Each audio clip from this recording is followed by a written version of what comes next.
decía Hugo antes de irse a la pausa, vamos a desmenuzar lo que está pasando con relación al tema Petrocaribe con el economista de la casa, que es Jaime Ariztía Escudero. Jaime, gracias por estar aquí.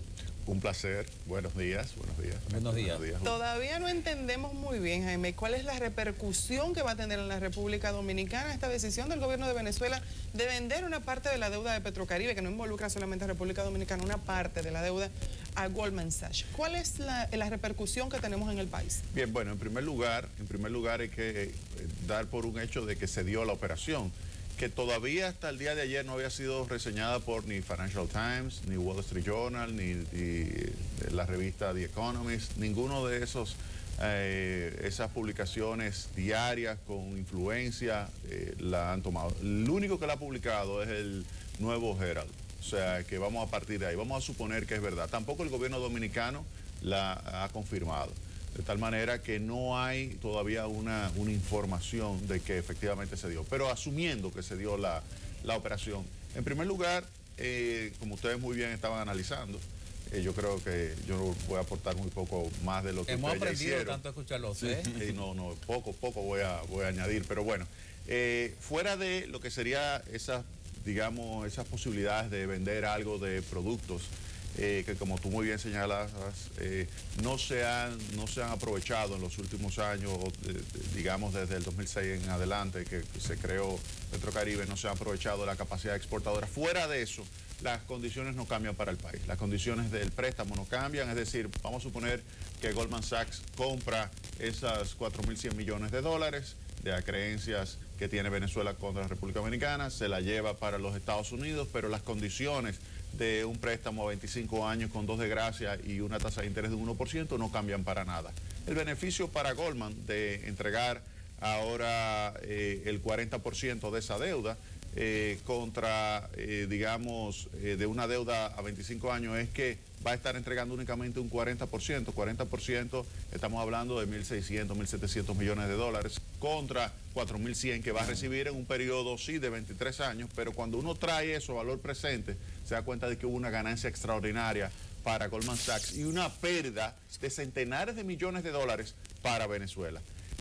Lo lamentable es que el gobierno de Venezuela no le haya dicho, en caso de que sea verdad, no le haya dicho a República Dominicana y se lo haya ofertado.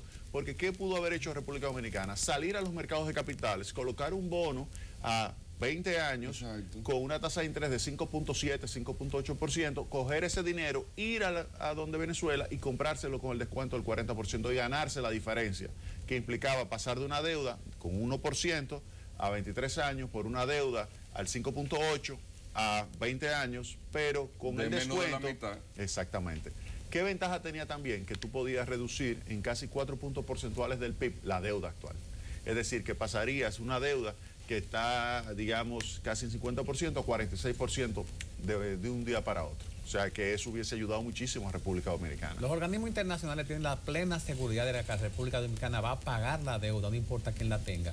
Ahora, ¿de cuál mecanismo coercitivo de presión cuentan esas financieras a nivel mundial para que la República Dominicana pague y pague a tiempo? Mira, República Dominicana ha sido un buen pagador en términos generales, excepto en situaciones de crisis, como por ejemplo en los años 80, cuando México decidió que no podía pagar la deuda en 1982 y eso detonó lo que se conoció como la década perdida, cuando todos los países hicieron incumplimiento, es decir, default.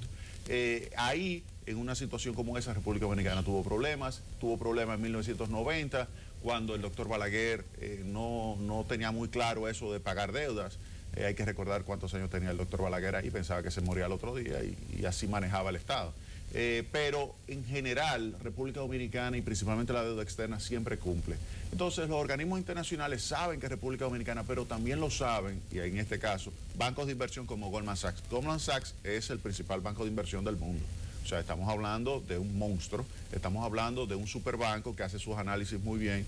Y en caso de que la haya comprado, lo que vio es que República Dominicana está reduciendo su déficit, baja el déficit de 6.6% el año 2012 como porcentaje del PIB, a 2.8% y para el año que viene a 2.4% del PIB y es probable que lo baje en el año 2016 a 2% o menos y eso le genera un flujo de efectivo al gobierno capaz de poder pagar la deuda sin ningún tipo de problema. Y en ese tipo de negociación siempre hay una intermediación, quien aparece en el medio de quien vende y quien compra. No, el que hace la intermediación es el banco.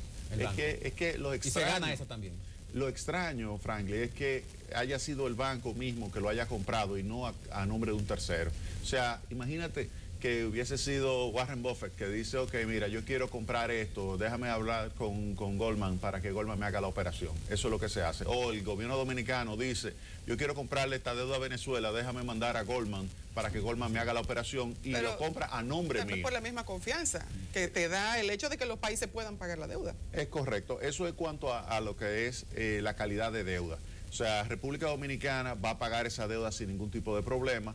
Y en caso de que sea cierto, miren que lo he dicho 3 veces, en caso de que sea cierto, Goldman pues estaría ganando un dineral.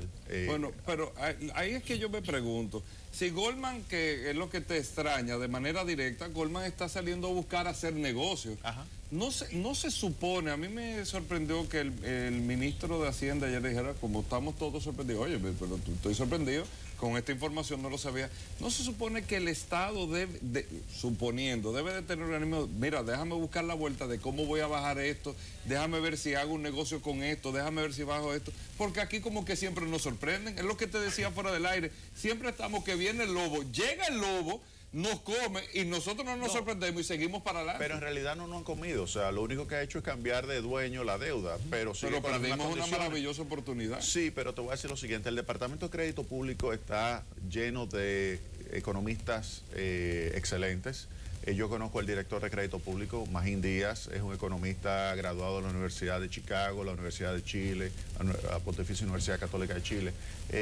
Aquí de Intec es excelente, pero además está Raúl Ovalle, está José Luis Acti, o sea, es un equipo excelente lo que hay en crédito público. O sea, que de ese punto de vista, si le hubieran dado a ellos la oportunidad, óyeme, hacen la operación. Y si se la presentan al presidente Danilo Medina, obviamente que la aprueba. O sea que si esto se dio, obviamente que no se le informó al gobierno dominicano. Jaime, ¿qué lectura te da como economista el hecho de que ellos hayan decidido, en caso de que se haya dado la operación, hacerla directamente y no esperar un tiempo y hacer las negociaciones directamente con los países involucrados? Mira, es que a mí me extraña muchísimo que Venezuela haya decidido ir con Goldman Sachs y no habérselo ofertado a los países. Claro, a ofertárselo a los países hubiese dicho, bueno, tú primero le financias a 23 años, con 2 años de gracia, es decir, a 25 años, con una tasa de interés de 1%, nuestro petróleo, nos hace a nosotros pasar por una situación de desabastecimiento aquí en Venezuela, nos hace pasar por una tasa de inflación que este año va a terminar entre 70 y 80%, nos hace pasar por penurias, y ahora tú le estás regalando con un descuento de un 60%, 59%, de un 59% la deuda a República Dominicana. Eso es lo que le iban a decir. Pero para el colmo, entonces ahora se lo están diciendo a Goldman Sachs. Por eso yo vuelvo y pongo en duda, te aseguro, pongo en duda la operación. Hasta tanto Goldman Sachs, todavía el día de ayer Goldman Sachs no había dicho nada. Esto viene a demostrar que en Venezuela hay urgencia de dinero. Exactamente. Si eso es verdad, óyeme bien, tú lo estabas señalando, eso lo que significa es que ha colapsado totalmente Venezuela. Y Petrocaribe va a colapsar. O sea, Petrocaribe va a colapsar por el hecho de que si ella está vendiendo, Venezuela está vendiendo con un descuento de 59%, es porque sencillamente no tiene liquidez, necesita algo de liquidez. Ella intentó vender Citgo hace unos meses, se mencionó. Citgo es la gran compañía, tú la conoces muy bien, claro, la gran compañía de distribución de combustible que tiene Venezuela en Estados Unidos. Lo intentó vender y no pudo. Entonces, que haya vendido esto es un reflejo de que tiene problemas serios de liquidez. Y con el suero puesto de la baja del petróleo. Ah, no, eso lo agrava muchísimo. Que ahí ellos tuvieron una reunión. Es un politraumatismo completo entre una deuda, un necesitar dinero y estar recibiendo menos por lo que vende. Así es. Bueno, que se dio una reunión con todos los países productores de petróleo, porque Venezuela está forzando a que se detenga la producción de petróleo para tratar de aumentar el precio. Pero Jaime, tú dirás, y tú dices ahora, bueno, pero si eso es verdad, pero Venezuela está gritando de hace unos meses y todo el que lee las noticias internacionales, tú lo sabes muy bien, que tiene una situación y que necesita dinero. Fíjate, el presidente lo está diciendo. Fíjate si es irracional la política en Venezuela, que ella para salir a buscar préstamos tiene que pagar entre 9 y 10%. República Dominicana paga entre 5 y 6%, dependiendo si a 20 años, 30 años, para conseguir deuda. Y nos presta Venezuela a nosotros al 1%, a 25 años. fíjate cuál es el problema. O sea, Venezuela tiene un mal manejo de su política económica. En ese momento en el que se hizo esa negociación, no estaba Venezuela en el nivel en que está ahora. Había otro tipo de manejo. Iba en camino. Claro, iba en camino, pero no estaba en una situación como la que definitivamente está ahora. Como bien señalaba Franklin, o sea, tú tienes ahora un precio de petróleo en 66, 67 dólares, el petróleo venezolano. Y a ese nivel, el nivel de déficit se le va prácticamente a duplicar el déficit de las finanzas públicas. Ellos necesitan, para cerrar su brecha, un petróleo a 120 dólares. Ellos intentaron, como tú señalas, Hugo, ellos intentaron reducir la producción de OPEP de 30 millones de barriles diarios, reducirla a por lo menos 29 o 28.5 y no pudieron. Entonces eso hizo que el petróleo inmediatamente siguiera Pero bajando. ellos tampoco tienen ya la OPEP no tiene el poder que tenía hace unos años. No, tienen el 40% del mercado. Lo que pasa es que los Estados Unidos ahora ha aumentado significativamente lo que se llama el shale oil, que es un competidor fuerte que ha hecho que la demanda que tiene Estados Unidos por petróleo de Arabia Saudita haya disminuido un 30%. Y como tú señalas, esto hace que entonces tenga menos poder, aun cuando sigue siendo un jugador importante la OPEP como cartel. Nosotros dependemos, Jaime, fundamentalmente en casi todo de petróleo. No producimos aquí nada, no tenemos una alternativa. Brasil en los 80 estuvo previendo, buscó muchísimas soluciones, hace 20, 30 años etanol, buscando amortiguar, ver la manera. Nosotros nunca nos hemos preparado, nosotros no estamos preparados para nada. Se termina Petrocaribe, como tú decías ahora, las señales son es que Venezuela tiene problemas, y si tiene tantos problemas, eso se está vislumbrando un fin de Petrocaribe. Se termina Petrocaribe, ¿qué pasa con República Dominicana? Mira, fíjate lo siguiente, se termina Petrocaribe porque el precio del petróleo está en 65 dólares, por ejemplo. Nosotros no vamos a ahorrar más de 900, 1.000 millones de dólares en la factura de petróleo. Nos iría Petrocaribe, mejor. Exacto. Yo prefiero que se termine Petrocaribe y ahorrarme 1.000 millones de dólares en este momento, que se quede el petróleo a 100 dólares y yo tener que pagar un préstamo o recibir un préstamo de 650 millones de dólares, que era lo que me iba a dar Venezuela, 650 millones de dólares con una factura adicional de 1.000 millones de dólares. O sea, yo prefiero ahorrarme los 1.000 y no tener que endeudarme con 650 millones de dólares. Pero ¿sabes por qué ahora está así? Si se mete a 120 dólares o 100...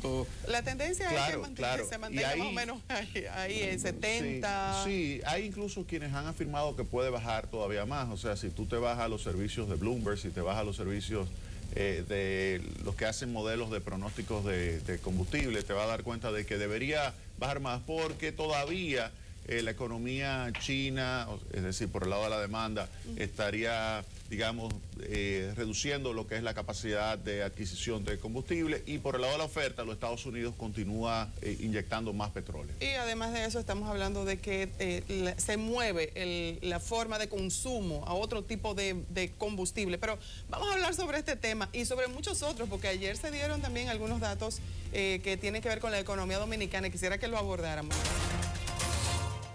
Gracias por seguir con nosotros. Está acompañándonos en el día de hoy nuestro economista de cabecera, Jaime Arista Escuder, y estamos debatiendo de qué es lo que pasa en la República Dominicana a partir de la información de que Venezuela pudo haber vendido la deuda de Petrocaribe con algunos países a Goldman Sachs. Dejamos el tema en el aire de cómo ha ido cambiando la estructura de consumo de combustible, tratando de moverse a un combustible menos contaminante, y cómo esto puede impactar incluso a que los países reduzcan su consumo de petróleo per se.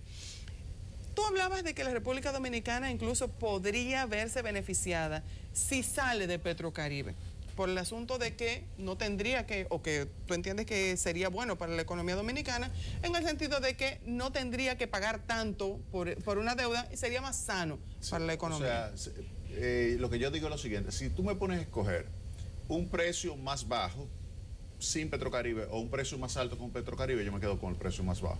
O sea, un precio más bajo significa que yo tengo un efecto riqueza positivo hacia mí. Si tengo un precio alto y que me lo estén financiando, eso no tiene un efecto riqueza. Al tarde o temprano tengo que pagar esa deuda, aunque la tasa de interés sea un 1%. O sea, yo prefiero dejar fuera Petrocaribe a cambio de que me mantengan el precio en 65 o 50. Si me ponen a pedir, pido 45. Pero eso está bien, Jaime, pero eso es una estrategia que usan los capitalistas. Nosotros nunca tenemos dinero para nada. O sea, tú dices para hacer operaciones de compra más baratas. Como sin financiamiento, vamos a decir. Récord aquí fuera del aire. Se consigue. Sí, o sea, hacer operaciones a futuro. Yo creo que República Dominicana debería ponerse en eso.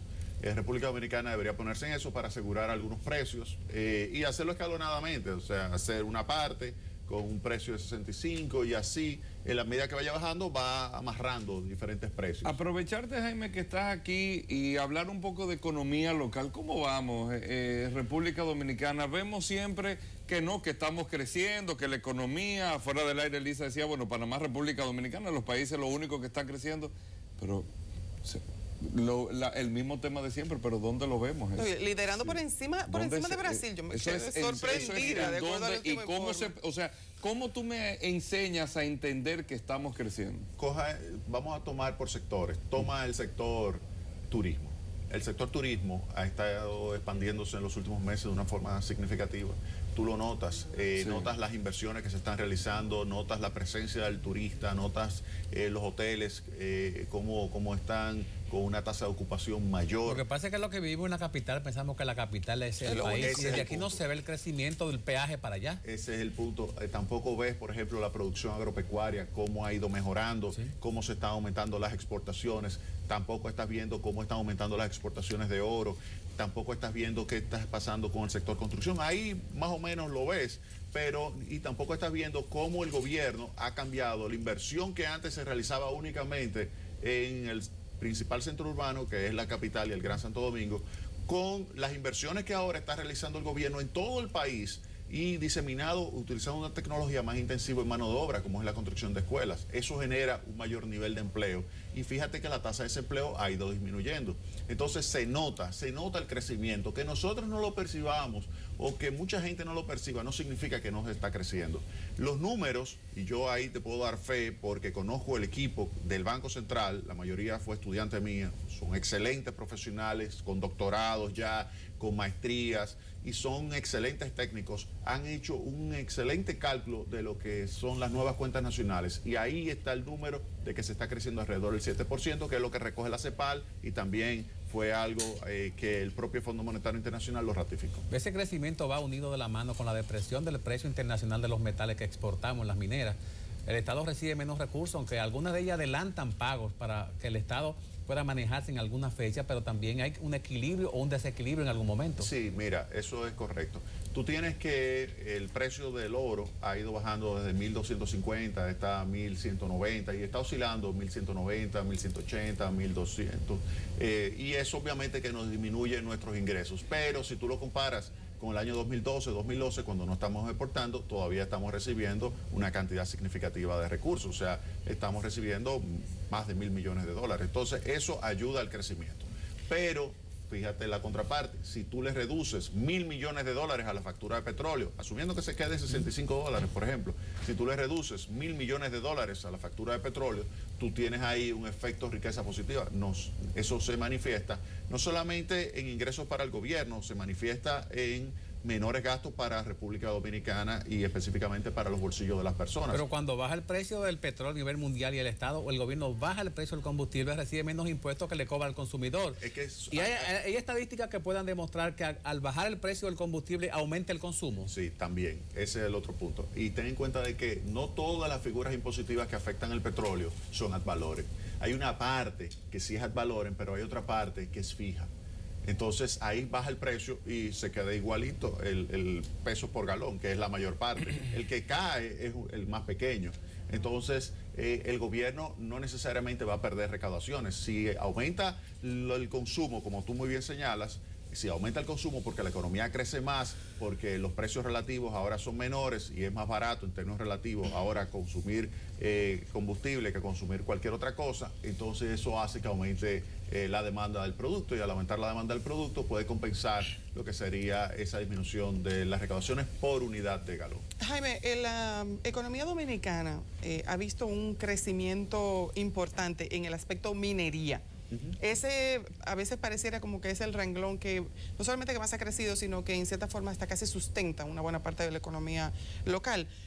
¿Cómo entiendes tú que deberíamos manejar en el aspecto económico el renglón minería? Nosotros hemos debatido más de una ocasión que la República Dominicana no tiene una visión clara de lo que puede representar para la economía el sector minero. Desde el aspecto económico, ¿cómo lo ves tú? Mira, lo primero y más importante fue lo que sucedió en el año 2013, cuando el presidente se para frente a la Asamblea Nacional el 27 de febrero y dice que es inaceptable que se vea en el oro recibiendo 3 de cada 100 que se está exportando. Eso era inaceptable. Y modificó en un proceso de varios meses el contrato con la Barrick sin que hubiese ruido a nivel internacional, y ahora de los beneficios 50-50 nos quedamos nosotros, 50 ellos, 50 nosotros. Eso ya es un mensaje claro de qué es lo que se debe hacer con los recursos minerales que nosotros tenemos. Si se va a exportar, nosotros debemos recibir por lo menos el 50% si ellos están poniendo la inversión. Entonces, eso es un mensaje significativo. Ahora, tú señalabas que ese es como el principal soporte. El principal soporte es el turismo. O sea, es verdad que ellos tienen buenas exportaciones, pero nosotros con turismo generamos 4 veces más que lo que es minería. Y también hay que tener en cuenta las remesas. Nuestros dominicanos que viven en los Estados Unidos constituyen la segunda gran fuente de generación de divisas del país. O sea, eso hay que respetar. ¿Está bien ese modelo económico? Mira, yo creo que sí. Yo hice una vez un paper hace unos años donde yo estimaba el impacto de la fuga de cerebros. Y entonces me di cuenta de que la fuga de cerebro, entre comillas, los cerebros que se van generan más dinero yéndose y luego enviando que lo que hubiese generado quedándose acá en República Dominicana. Entonces, en términos netos, las remesas aportan más de lo que esas personas hubiesen generado aquí quedándose en el país. Al menos eso te Pero eso es muy doloroso, eso que tú acabas de decir. Óyeme, pero esa es la realidad. Hoy yo voy a presentar un paper en INTEC sobre lo que fue el impacto de la gran recesión en los dominicanos. Y calculo, por ejemplo, el retorno que tienen los dominicanos por su educación en esos países. Y obviamente tienen un mayor nivel de retorno. Y esto hace que entonces ellos prefieran irse. Es muy lamentable que los dominicanos que tienen una gran capacidad tengan que irse de aquí para poder generar... No, fíjate, yo dije cerebros, y dije cerebro entre comillas. No necesariamente son los dominicanos como ustedes tres, brillantísimos, que se van. No, hay muchos que se van, pero también... hay muchos que estarían trabajando en el campo, estarían trabajando en una fábrica, ganando un sueldo mínimo, se van, allá ganan el sueldo mínimo, pero ganan $10 por hora. Claro. O sea, fíjate, te puede ganar 10 veces lo que van a ganar aquí. Entonces te mandan a ti $100, y $100 que te están mandando, más lo que ellos tienen allá, es superior a lo que ellos iban a ganar ahora, aquí. Jaime, entonces, obviamente que ahí tú tienes, en términos netos, como tú mandaste una gran cantidad de personas y están generando cada uno de ellos más de lo que generarían quedándose aquí, entonces la remesa aporta más que si ellos hubieran quedado aquí creando valor agregado. A mí lo que me preocupa de las remesas, y con que nosotros nos sustentamos en eso y nos sustentamos en el turismo, con tantas variables que hay, vamos a hablar de las remesas. Hay un dominicano que ya, a medida que pasa el tiempo, va perdiendo el vínculo. Es correcto. Porque ese que se fue en los 80, que fue cuando la dinámica 70-80, ya los hijos se fueron, los hijos se reproducieron allá, ya no hay vínculo aquí. Queda una tía en Bonao o un primo en Puerto Plata que yo le mando a veces, pero ya ese vínculo se va perdiendo también. Exactamente. Y se van otros. Por ese que se fue, se van 5 más. Porque hay unas redes. Yo hice una cadena una vez, utilizando, vi citado un paper de Yulisa Reynoso, la que fue, es embajadora norteamericana en Uruguay, pero es dominicana. Ah, sí. Yo exacto. Lo he visto, un paper que ya es una académica de la Universidad de Columbia. Y lo recuerdo que uno se lleva 30. O sea, fíjate la cadena del dominicano, uno se lleva 30. Entonces, eso significa que tú puedes seguir generando. Además, el dominicano tiende a, cuando se retira, venir aquí y comprarse por lo menos una vivienda. Y eso genera entonces también una transferencia de recursos hacia el país. Hay una parte de la economía que muchas veces tememos abordar, pero que es tan real como mirarla en la calle, que es el crecimiento urbano, las torres de apartamentos, los edificios majestuosos. Eso corresponde a un submundo de lavado en muchas ocasiones. El Estado acepta que esa parte del ingreso, esa inyección de fondos es así y no puede manejarla. Mira, yo no sé cómo lo acepta el Estado. Yo lo que sí te puedo asegurar que alrededor del 57%, 55%, entre porque eso 55 y aparentaría ser en la economía 57%. informal como una cirugía de busto o de cadera que está ahí, se ve bonita, pero no se sabe dónde salió. Exactamente, bueno, se sabe quién Sí, fue. siempre se Incluso sabe Todo el mundo sabe, pero nadie lo dice. Sí, hasta quién la financió. Sí. Pero el punto es que el 55 al 57% de la economía es informal. Y dentro de esa informalidad hay cosas buenas y hay cosas malas. O sea que puede suceder que haya temas de lavado. Y hemos visto casos muy específicos. Ahí está lo de la famosa torre de... ¿Cómo era que se Son llamaba? cosas del tiempo y no de España. Exactamente. Oye, Franklin, Eso estuvo bueno. en parábola que habla Franklin. Aprovechar que estás aquí, 28 días se va este año. Todos los años, siempre la Navidad está mala, la cosa no está buena, la cosa está más floja, y el año que viene va a ser peor. Siempre, la Sí. proyección normal. ¿Cómo Jaime Aristi, economista, ve el 2015? Mira, yo lo veo positivo. Yo veo que el gobierno ha hecho un esfuerzo para reducir el déficit público. Eso nos da tranquilidad. Yo creo que si tú tienes un gobierno con un déficit menor, tú puedes tener un mayor ritmo de crecimiento del sector privado. Aún teniendo 70,000 nuevos empleos en la nómina pública. Mira, yo creo que ese es un punto que el gobierno tiene que resolver. El gobierno tiene que cambiar lo que es el modelo de, digamos, de seguro de desempleo implícito que existe en el país, que es el seguro a través del sector público. Yo creo que eso es algo que tiene que cambiar y debe promover más, modificando algunas figuras impositivas, el empleo privado. Debería Lo está promover... haciendo con las pymes y todo Exactamente, está haciendo Sí. su esfuerzo, pero Sí. como sea, en lo que eso opera, lleva a cabo ese tipo de operación. Entonces yo creo que tiene que definitivamente cambiar lo que es ese seguro implícito y crear más empleo en el sector privado. Ahora, yo soy optimista, yo creo que si tú creas las condiciones del sector privado, la economía dominicana es muy flexible, puede crecer más. Fíjate el Black Friday, este viernes. Eso fue Oye, increíble. el tapón, yo venir de la Correy Cidrón aquí, Sí. un día a las 7 de la noche, ese día viernes, me tomó 1 hora y 15, 1 hora y 20 y tuve suerte.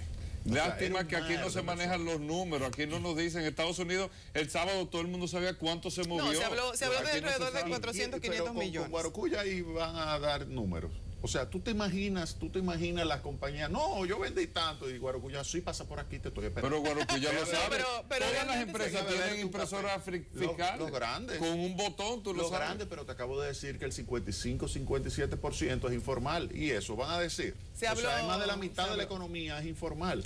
Eso te van a decir, te lo puede decir Don Pepín, te lo puede decir Los Lama. Ramos, te puede decir Lama, te puede decir... Pero te lo van a decir todo eso en Villa Consuelo. ¿De cuánto fue que vendieron? El Black Friday. Porque, óyeme, hasta yo vi el Los hasta fruteros, frutero, yo vi un Eso frutero. nos lo enseñó con una- Enrique Ramírez del Reserva aquí. Exactamente. O sea, yo vi un frutero con el Black Friday. Entonces, cuando yo veo eso, yo digo, óyeme, la economía está generando un movimiento. Y tú lo ves en el financiamiento, ya que tú mencionaste a Sí. Enrique Ramírez, que ha transformado ese banco. Bueno, un trabajo Extraordinario. espectacular. Yo lo conozco desde los tiempos de la universidad y fue excelente estudiante, muy trabajador, muy formal, es un banquero, Sí, es un sí. banquero.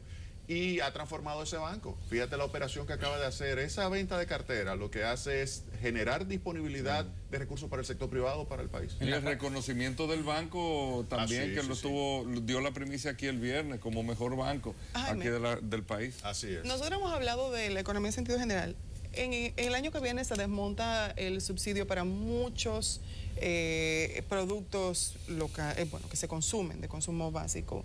Esos impuestos que antes eran para la importación, que antes eran mayores, ahora van a ser mucho menores.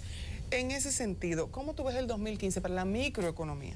Mira, yo la veo bien. Acuérdate que ya se ha venido desmontando muchísimo de eso. O sea, ya en términos marginales lo que se va a desmontar es muy poca cosa de los bienes de importación. Y ya más del 95% prácticamente ha eliminado ya sus aranceles.